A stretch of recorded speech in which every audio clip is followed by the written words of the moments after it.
Hola, ¿qué tal? Muy buenas tardes. Hoy siendo lunes 11 de julio del 2022 en su programa Cosmonautas Filosóficos. Grabamos la edición 22 desde la ciudad de Matamoros, Tamaulipas, ciudad fronteriza con Brownsville, Texas. Hoy tenemos a un gran invitado desde Sevilla, España, al filósofo doctor Daniel López Rodríguez, licenciado en Filosofía por la Universidad de Sevilla y doctor en Filosofía por la Universidad de Sevilla. Tiene dos obras redactadas, La Revolución de Octubre y El mito de la Revolución Mundial, el coronavirus y el 8 de marzo. Y del tema del cual vamos a hablar, ¿qué es el fascismo? Bienvenido a Cosmonautas Filosóficos. Pues nada, pues muchas gracias. Estoy hablando aquí desde Sevilla hasta el Yucatán, ¿no? Como decía el libro de Rosso de Luna. Vamos, hablando con el otro lado del Atlántico, pues gracias a la globalización con un mexicano, y que es más posible que esté hablando con un mexicano que esté hablando con un finlandés o incluso con un ruso, por mucho cariño que le tengamos los rusos, ¿no? El idioma pues une mucho, creo, ¿no? Claro, el tema es bastante importante porque en la actualidad toda esta izquierda fundamentalista utiliza aquello que va en contra de los cánones de la izquierda posmoderna o fundamentalista, utiliza el insulto, eres un fascista, pero sin realidad saber qué es fascismo. La primera pregunta, ¿qué componentes tiene el fascismo? Bueno, pues como toda ideología política, pues tienes muchos componentes, ¿no? Puede tener solo un componente, ¿no? El fascismo, claro, yo lo que entiendo del fascismo es el fascismo italiano, todo lo demás no es fascismo, es algo que puede ser parecido, más o menos, pero que no es en rigor fascismo, ¿no? De hecho, muy pocos partidos, salvo el Partido Nacional Fascista Italiano o el Partido de la República, el Partido Social Fascista, que sería de la República de Saló, pues han llamado partido fascista. ¿No? Creo que hay alguno que otro que se llama partido fascista, pero son poquísimos. El nazismo pues, se llamaba Partido Nacional Socialista Obrero de los Trabajadores, ¿vale? Partido Nacional Socialista Alemán de los Trabajadores.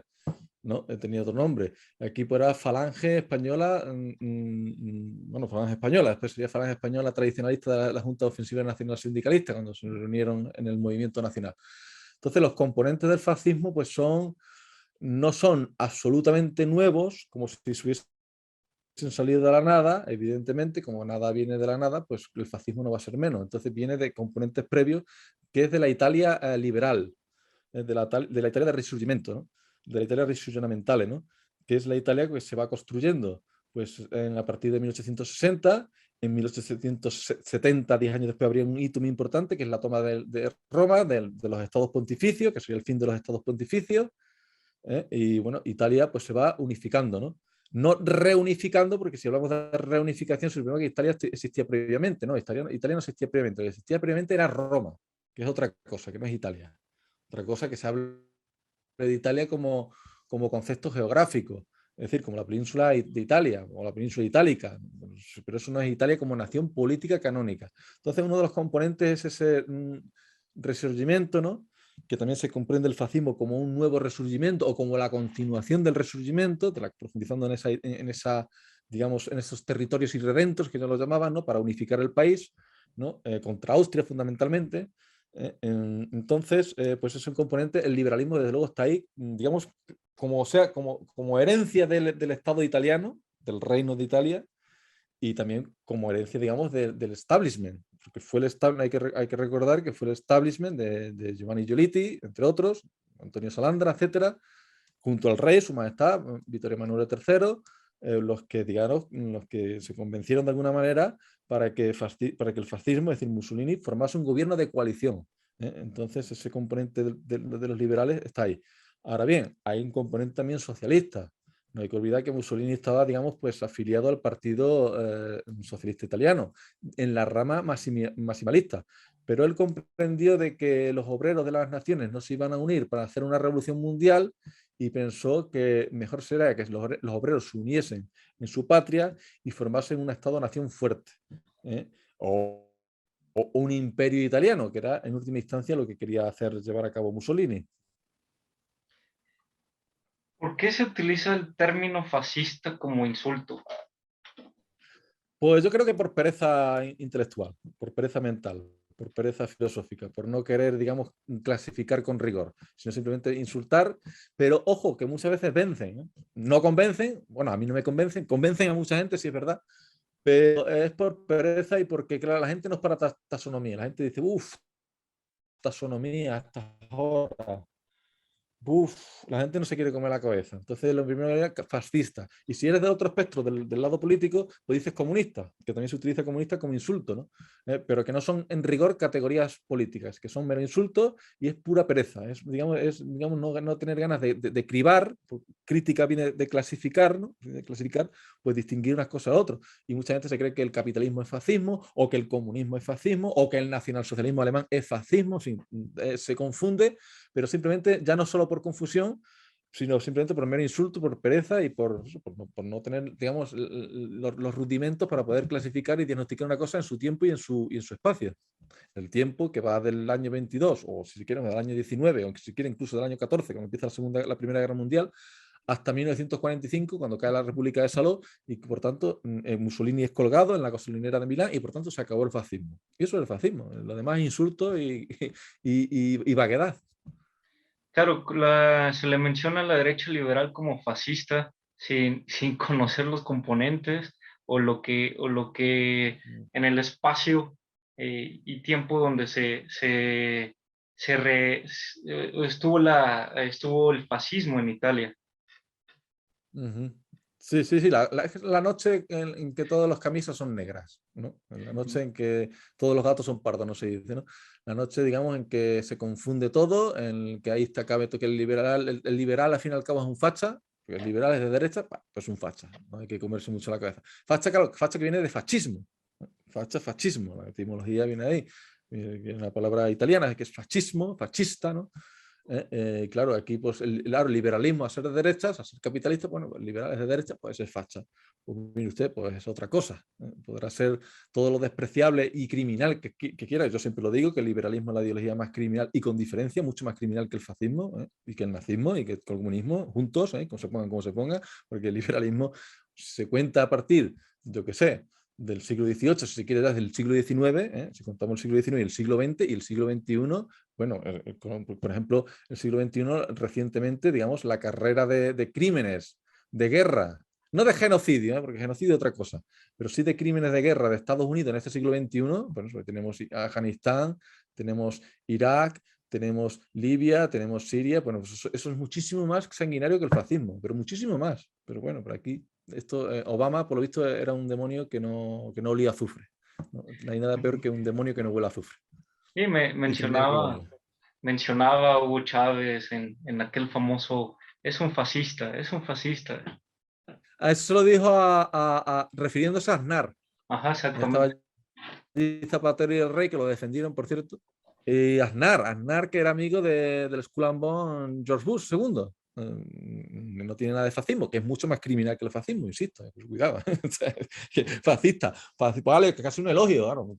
Pues mejor que me llame fascista que me llame liberal, criminal que de guerra, como lo fue Bush o como lo fue Obama después. ¿Por Aunque qué, Obama era progre más bien, pero bueno, igual. por qué se menciona que el fascismo es una derecha no alineada? Eso lo estuvimos discutiendo en la Escuela de Filosofía de Oviedo, Escuela de Filosofía de Obrero, iba a decir, la Escuela de Filosofía de Oviedo en la Fundación Gustavo Bueno, que claro, que Bueno lo diagnostica así, como derecha no alineada, es decir, no alineada con la tradición, que no sea una derecha derechona de toda la vida, la derecha tradicional, ligada al antiguo régimen, al trono y al altar, tampoco sea una derecha liberal, como hemos dicho ahora, con esto del embrollo del liberalismo, de que empieza siendo una generación de izquierda, pero una vez que surge el anarquismo, la socialdemocracia y el comunismo, pues pasaría a la derecha, ni tampoco sería una derecha socialista, que es lo que ponemos aquí, por ejemplo, al primo riverismo, al maurismo y al franquismo, sino el fascismo sería no alineado en tanto que no tiene ese vínculo especial con el antiguo régimen. Ahora bien, hay que reconocer que ahí estaba el pacto de Letrán con la Iglesia en el año 29, que normalizaron las situaciones diplomáticas con la Iglesia, del Reino de Italia con la Iglesia Católica en Italia, lo que era en Roma en concreto. Y también está la monarquía, que la aceptó durante todo el régimen hasta la República de Salo, que era hasta el 43, hasta que el rey, bueno, más bien el Gran Consejo Fascista expulsó a Mussolini. Entonces, pues empezaba un nuevo régimen en Italia. Claro, después ya vino los alemanes, rescataron a Mussolini a través de Otto Skorzeny y fundaron la República de Salo. Entonces, ahí ya, claro, no alineada, sí, no alineado, pero ojo, bastando con la Iglesia y con la monarquía, o sea, con instituciones que están más bien ligadas al antiguo régimen. Pero claro, tampoco se puede decir que es una derecha tradicional, una derecha liberal ni una derecha socialista. Entonces, por descarte, pues tampoco es una derecha indefinida, no lo es, es una derecha definida, se definió por el Estado, pero vamos a diagnosticarla no alineada. Aunque yo veo más bien a una derecha no alineada, más bien al nacionalsocialismo, con mucha más claridad. Con mucho más claridad. ¿Qué, ¿por qué? Bueno, ¿qué es qué componentes económicos tenía el fascismo italiano? Pues al principio intentó ser liberal, lo prometió antes de que formase el gobierno Mussolini para tranquilizar a la Confindustria y a todos los magnates italianos, a todos los capitalistas italianos. Pero él también combinaba y él también jugaba eso, jugaba la puta y la ramoneta entre ser liberal y entre ser socialista, ¿no? Entonces al principio, pues para ascender al poder, pues le pegaban los camisas negras, le pegaban paliza a los comunistas o a los maximalistas italianos socialistas, que despejaban el terreno al establishment liberal, ¿no? Y además Mussolini decía que él iba a respetar el capitalismo, que iba a respetar la propiedad privada y que por tanto no iba a hacer ninguna revolución socialista ni que se le pareciese. Ahora bien, una vez que llegó al poder, en 4 años después, o 3 años después, no, más bien 4 años, o tres, porque más bien en el 25 ya, en enero del 25, digamos, acabó con la democracia liberal e implantó un régimen diferente. Ahora bien, un régimen que puede tener componentes liberales, como he dicho, pero antiliberales también, y componentes socialistas, pero también antisocialistas, sobre todo anticomunistas, radicales, eso es de luz. Y sí que había intervención del Estado, pero no era una intervención absoluta, o mucho menos absoluta, o era una intervención menos acusada que la que había, por ejemplo, en la Unión Soviética, que el Estado pues intervenía más. Y eso contando que Italia pues quería ser un imperio, ya estaban colonias en Libia, ¿no? Pero eso ya empezó antes, desde antes que llegase Mussolini. Pero Mussolini lo pacificó aquello, le costó 10 años también. Y ya finalmente pues entró en el 35 en Etiopía, y consiguió más o menos conquistar aquello, aunque con ya en la Segunda Guerra Mundial evidentemente lo perdió. Entonces él combinaba eso, pues ni mucha intervención, ni poca intervención, ni tampoco mucha. Una cosa intermedia, incluso a un nivel de algún modo socialdemócrata, sin querer decir que el fascismo sea socialdemocracia, pero más o menos en lo económico pues tendríamos tanta intervención y tan poca intervención como la socialdemocracia. ¿Qué mencionaba usted en la presentación que es una autarquía? ¿Autarquía? Ujú. ¿Eso dije yo? Ajá. No puede ser. O sea, la autarquía en Italia tuvo sus aliados. No, imposible. O sea, en principio, bueno, en principio no, pero más adelante, por ejemplo, en el 35, formó el Frente de Stresa con Francia y con Gran Bretaña, ni más ni menos. Pero después, a raíz de la guerra de Etiopía, pues, y sobre todo a raíz de la Guerra Civil Española, pues fue virando hacia el eje. Hizo el pacto eje Roma-Berlín en el 36. Y después haría el eje, bueno, el pacto de acero en el 39 con la Alemania. Yo digo que más que autarquía, lo que pasa con el fascismo italiano es que se subordinó al Reich alemán. Esa es una palabra. Pero no autarquía, imposible, porque la autarquía, ni la España de Franco después de la Guerra Mundial era autárquica del todo, tenía sus contactos. O sea, la autarquía es un concepto límite también, es imposible la autarquía, es como una sustancia mecánica, o sea, sin referencias con su entorno, es imposible. No existe nada que esté totalmente desligado de todo, como diría el principio de simple qué. Claro, la importancia que tiene el fascismo en Italia, inclusive se intentó resquebrajar a la mafia italiana en la época de Benito Mussolini, pero con el ejército y no con la autoridad, pero no se menciona también la ayuda por parte de los aliados con la mafia italiana en el momento de la Segunda Guerra Mundial. Sí, sí, sí, no, los aliados, porque es que hay que reconocer que Mussolini fue el que más hizo contra la mafia de todos los gobernantes italianos, de todos, incluidos los de ahora y los de hace pocos años. O sea, fue el que más escarmentó a la mafia. No la acabó con ella, ni mucho menos, sigue existiendo la mafia y la camorra en Nápoles, no acabó con ella, pero sí le dio un buen escarmiento. Por eso, cuando llegaron los aliados a desembarcar en Sicilia, pues la mafia los recibió allí con los brazos abiertos. No hay que olvidar que la mafia en Estados Unidos, la mafia italiana, y se ve mucho en las películas, pues está en Estados Unidos, en Chicago años 30, pues vivía allí a cuerpo de rey. Y aquello era terrible. En Chicago años 30 no era cualquier tontería, era una cosa terrible. Entonces, pues la mafia pues, contribuyó, digamos, a la conquista de Italia por parte de los aliados. Y eso, y cuando llegaron allí, pues con los brazos abiertos y después pudieron seguir con sus negocios mafiosos, gracias a los salvadores de la libertad y de la democracia y esas cosas. ¿Qué tanta importancia tenían los sindicatos en el fascismo de Mussolini? No, algo que no tengo muy estudiado, pero no mucho, no tendría mucho peso. No tendría mucho peso porque más bien todo entre el Estado, nada entre el Estado, más bien era, no querían hacer que instituciones que no estuviesen totalmente controladas por el Estado, pues se les fuesen de las manos, ¿no? Entonces ellos preferían controlarlo ellos más que un sindicato, las cuestiones del labor o eran sindicatos que se dice aquí verticales, que dependen totalmente del Estado, que no eran, digamos, instituciones libres o liberales, por decirlo de alguna manera. Yo creo que eso, lo tengo poco estudiado, tendría que verlo más, pero creo que tenía poco peso. Como también tenía poco peso en la Unión Soviética, por otra parte, pero en fin. Eh, ¿Quiénes eran los intelectuales más importantes del fascismo italiano? Bueno, estaba Giuseppe Bottai, que es un famoso intelectual, pero yo diría el más interesante y que fue el filósofo oficial u oficioso del régimen era Giovanni Gentile, que era un filósofo neoidealista, neo-hegeliano, que tenía una, digamos, una visión también de la historia progresista en sentido ascendente hegeliano, donde el espíritu pues llegara a realizarse, salvo que esta vez no tanto el espíritu germánico, del cual Giovanni Gentile rechazaba de algún modo, porque él no era antisemita y rechazó el antisemitismo, como tampoco era antisemita Hegel, que lo deja muy claro en la filosofía del derecho. Entonces, eso del antisemitismo a él no le gustó un pelo y se desmarcó, se desligó, digamos, de la vía más bien filonazi dentro del fascismo, como la que podía ser de la de Roberto Farinacci o de cualquier fascista más comprometido con los nazis que sobrevivieron a la República de Saló.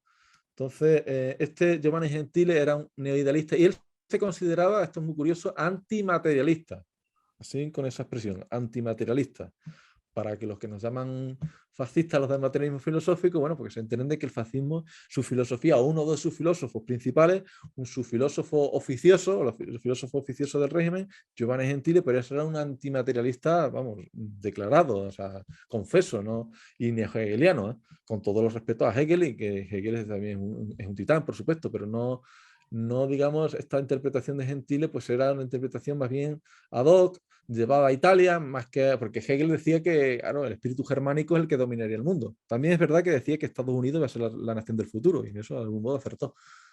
Pero Hegel ya, pues en Gentile, pues ya digamos, tenía una visión, digamos, italianizante del hegelianismo, ¿no? Adaptándolo pues a la perspectiva de Italia. Es verdad que también había esta alianza con Alemania a partir del eje Roma-Berlín del 36, sobre todo el Pacto de Acero del 39, pero como te digo, Giovanni Gentile no le gustaba un pelo el antisemitismo. Él, cuando se firmaron las leyes raciales del 38 por presiones alemanas, me refiero al Estado italiano, pues Giovanni Gentile lo abominó de aquello, no le gustó un pelo y él no era fascista, pero no era nada, para Para, decirlo rápidamente. para hacer una diferencia entre cada uno de qué es el falangismo, el nacionalsocialismo, para diferenciar con el fascismo, qué componentes tenía cada uno. Hombre, lo del nacionalsocialismo, por ejemplo, pues el racismo, que no era algo que Italia, sí a partir del 38 con las leyes raciales, pero por ejemplo, cuando se invadió Etiopía, que también se ha hablado de una raza italiana superior frente a los negros pobrecitos de Etiopía, vale, muy bien. Entonces se le prohibió a los italianos en fin, que se mezclasen con las mujeres de Etiopía. Pero claro, ¿qué pasaba aquí? Hombre, porque la carne, el espíritu está dispuesto y el espíritu por toda la doctrina que tú quieras está dispuesto, pero la carne es débil. Entonces, los hombres de Italia, que estaban allí en Etiopía, colonizando aquello, pues claro, allí las mujeres italianas no iban para allá y las que iban a Etiopía eran pocas, eran poquísimas. Entonces, claro, pues los italianos pues no tenían más remedio que si querían, en fin, satisfacer sus necesidades sexuales, pues se unían con a las negras de Etiopía. Y se calcula que pudieron haber 10.000 mestizos, o sea, 10.000 niños que nacieron de mezclas entre italianos y etíopes y mujeres etíopes. Por tanto, a efectos prácticos no era racista, prácticos la propia población italiana. De hecho, también en la misma Italia, una vez que se pusieron las leyes raciales del 38, no, o sea, mucha gente, el mismo Mussolini, el mismo Mussolini que tiene una amante que era Margarita Serfati, esta mujer era judía. Y Mussolini le dijo, bueno, ya que hemos puesto estas leyes, vete de aquí y en marzo. De hecho, escribió una biografía de Mussolini en el año 25 que se tradujo a 18 idiomas. Cosa tremenda. En el año ya 25, que solo llevaba 3 años Mussolini en el poder. Y mucha gente pues no denunciaba a los judíos, porque eran sus amigos, era su familia, o era su, no sé, o era su, que lo conocían de toda la vida, y porque soy judío ahora me vas a, pero si yo soy italiano de toda la vida, lo mismo pasaba en Alemania, pero si yo soy alemán, ¿cómo me está diciendo a mí que yo soy judío y soy extranjero en mi patria? ¿No? Entonces, en ese sentido es muy diferente. Y también es muy diferente, por ejemplo, en la escatología. Me quiero referir esto a la ultimidad. Digamos, si el italiano pensaba, aunque esto es un pensamiento metafísico, por supuesto, y es irreal, por tanto, pero pensaba que nada dentro del Estado y todo, o sea, nada fuera del Estado y todo dentro del Estado, al Estado se veía tanto como un término acuo como un término ascuen, porque el término ascuen es el Estado totalitario, es decir, que lo abarca todo, que es, digamos, no todo el planeta, porque yo no pensaba en un sistema mundial, es decir, en un Estado mundial, no tienen esas ambiciones, eso ya es una cosa de los globalistas de hoy en día, sino más bien ellos pensaban en el Mare Nostrum. ¿Eh? Y esa es su esfera de influencia. Y ese Estado pues, iba a ser dentro del Mare Nostrum un Estado totalitario. Y los nacionalsocialistas pensaban otra cosa, eran anarquistas en sentido amplio. No estoy diciendo, ojo, no estoy diciendo anarquistas en sentido de Bakunin, sino anarquistas en el sentido de la abolición del Estado. ¿Y ellos qué pensaban? Pues que una vez que el Reich de los 1000 años, que ponerle 1000 años a un rey, pues en fin, un reino, quiero decir, pues es tremendo, 1000 años, ¿por qué no 1200, 1300? Pero bueno, pues ellos pensaban que después de ese Reich de los 1000 años, pues el folk, ¿no? El pueblo, ¿no? Ahí viene Folk Gates, el espíritu del pueblo, pues el folk, ¿no? Pues podrá ya vivir en ese level round, una vez que han desaparecido las razas inferiores, pues una vez en ese level round, pues pueden disfrutar, digamos, al margen de las instituciones del Estado. ¿Eh? Entonces, en ese sentido, en una escatología ya muy final, en algo ya terminal, prácticamente lo que es la misión del nacionalsocialismo, pues sería ese folk, ¿no? Ario, que vive en el level round sin necesidad del Estado. Pero el fascista italiano te dice que no. O sea, que el Estado es el término acuo porque partimos de un Estado, pero es un término ascuen porque va a ser el Estado totalitario. ¿Eh? Y si Italia quería dominar el Mare Nostrum, la zona del Mediterráneo, pues el Reich alemán, el Tercer Reich, lo que quería imponer era, digamos, un sistema imperial en Europa. Era europeísta, era un sistema europeísta. Quería enfrentar su... No, tampoco pensaba en sistemas de esquema de gobernanza mundial. Quería ser Alemania hegemonía mundial, pero ser hegemonía mundial no implica ser un Estado mundial, sino significa ser un imperio con mucha potencia en Europa que pudiese dominar colonias en otra parte y que pudiese dominar a las otras plataformas continentales que pudiesen hacerle frente. Eh, el falangismo, bueno, muchas veces se confunde con el término fascismo italiano. ¿Qué viene siendo el Sí. falangismo? ¿Cuál es la definición de Bueno, el falangismo? falangismo era una cosa más bien, era peculiarmente español, era muy católico, cosa que no lo era el fascismo, pese a los pactos de Letrán, ¿sí? Mussolini pactaría con la iglesia para solucionar ese problema, pero no era no era creyente, ¿verdad? De hecho era un ateo que venía del socialismo, no creía, él que era un creyente en el sentido de creer, obedecer y combatir, lo que era la tríada del fascismo, pero él no, el fascismo no se puede decir que sea un movimiento clerical, ¿eh? Y tampoco el falangismo, pero sí lo tenía, sí lo tenía como componente al menos, no que fuese puramente clerical o exclusivamente clerical, pero sí admitía el cristianismo y sobre todo también la hispanidad, lo veían también, que eso lo tenían en cuenta José Antonio y desde luego José Antonio de lo que es el racismo y el antisemitismo, pues abominaba de ello, estaba a peste totalmente, o sea, no quería desentenderse eso. Y José Antonio tenía una peculiar visión entre las diferencias entre nazismo y fascismo, porque él pensaba que el nazismo, el nacionalsocialismo alemán de Hitler, no era fascismo, que era otra cosa, y que en eso tenía toda la razón. Entonces yo también lo desmarcaría, una cosa es el nazismo, otra cosa es el fascismo, otra cosa es el falangismo, pero claro, aquí a la gente le explota la cabeza, una taxonomía ya de tantos movimientos, no, la gente es todo lo mismo, esto es malo, fascismo, comunismo es lo mismo y punto, y a mí me dejen en paz, no me mareen la cabeza, la gente piensa así, no se puede hacer mucho más con la gente.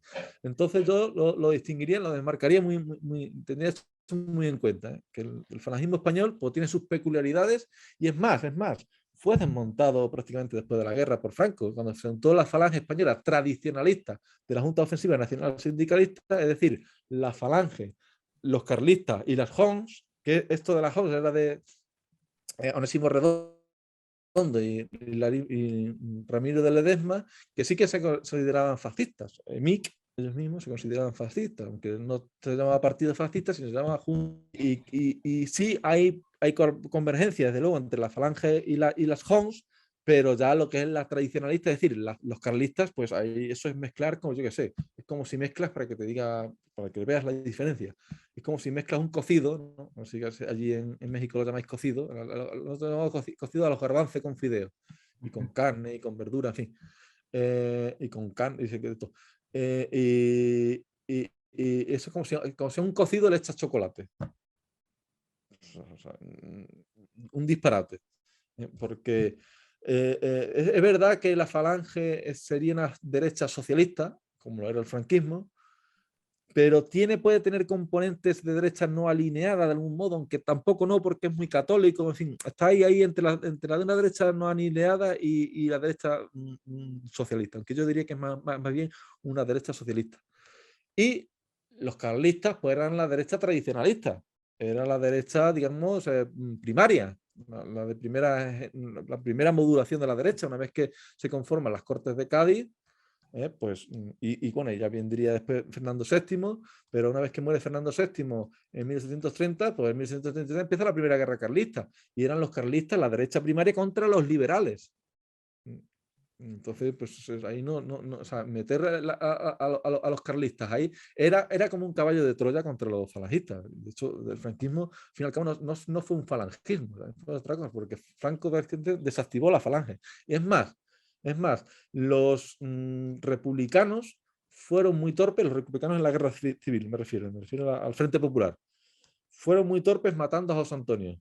Ellos lo que tienen que haber hecho es coger a José Antonio y soltarlo y enviarlo al Frente Nacional, al bando nacional, vamos, al frente donde está el bando nacional, para que hubiese división y seguramente hubiese habido un roce entre Franco y José Antonio, un roce o más que un roce. ¿Cuál es su definición de fascismo y qué recomendaciones daría para estudiar el fascismo italiano? Bueno, recomendaciones, pues mira, yo creo que lo mejor que se puede hacer hoy en día, que existe una herramienta que se llama Internet, ¿eh? Que va a arruinar, por cierto, a aquellos que están aprendiendo idiomas como locos, porque hay un instrumento que se llama Google, el traductor de Google, ¿no? Que te coge las páginas, por ejemplo, de Rusia, ahora que está tan de moda, y te las traduce, y una traducción muy buena, ¿por qué? Porque está hecha por inteligencia artificial, pues eso pasa lo mismo, por ejemplo, con el fascismo italiano. Váyanse ustedes a las páginas que hay en italiano sobre fascismo, que hay muchísimas, y el traductor de Google se los traduce. Ahora bien, no se vayan a ninguna página que esté en PDF. Si el archivo ya está en PDF, ahí ya el traductor de Google no hace el milagro. Pero hay muchísimas páginas. Yo cuando me meto en Wikipedia, con todo el recelo que hay que tener a este oficialismo de Wikipedia. pero me meto, para estudiar el fascismo italiano, me meto en Wikipedia italiano. De Salvador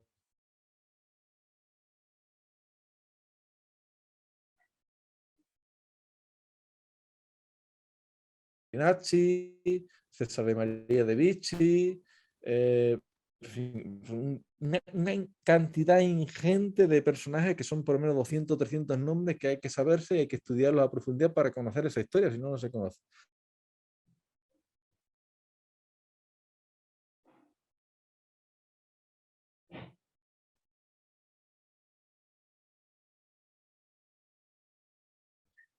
Queremos agradecer que haya aceptado la invitación al programa de Cosmonautas Filosóficos.